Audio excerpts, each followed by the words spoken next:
Hi, I'm Nick Sands. I'm the director of Future Perfect. Awesome.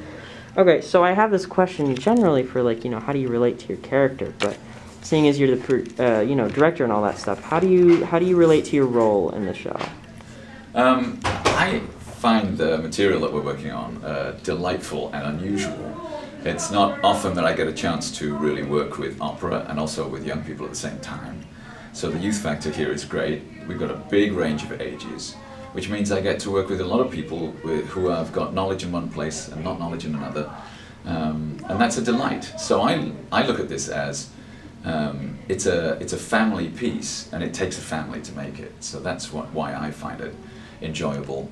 And I think the variations in it will mean so there's something for everybody in it, including something for everybody in the cast. And that means somebody for everybody in the audience that you can relate to. Yeah, of course. I guess more onto your backstory. How did you get into, the whole theater, opera, acting business? Oh, well, that's been a strange story. But my father was a classical singer, is a classical singer. He still sings concerts in his 80s. So I grew up in cathedral choirs, so I was used to that. But I got into opera by being a fight director for the Lyric Opera of Chicago. That's one of my main jobs. And I've worked there for over 25 years and done over 60 productions there. So I've only directed one there, but it got me involved with the opera groups around Chicago. It got me introduced to a lot of people, including Christine, who wrote the libretto for this, who was part of the chorus for a while at Lyric. So we knew each other throughout before we knew each other. So she got me involved in this more than anything else and sent it to me. But one of the other operas that she's writing involves a famous boxing match, which is what we were originally talking about.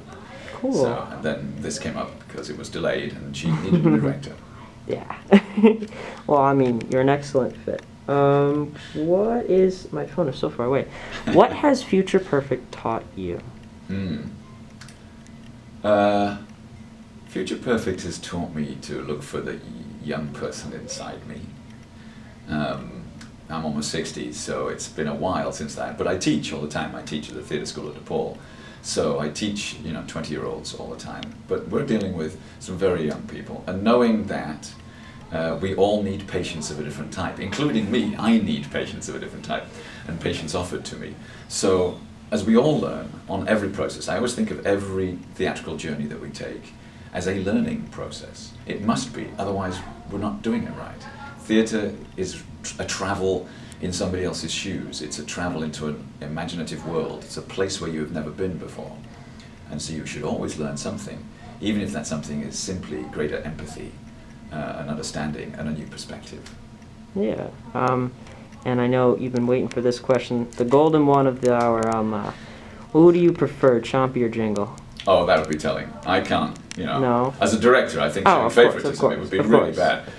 Personally, I'm much more attached to Jingle, I think. Okay. Just because he's a bit crazy and he has a lot of red hair, and I have red hair too, so I think that's probably why. So it matches, yeah. But off the record. Off the record, yes. Of course. Not allowed to publish that.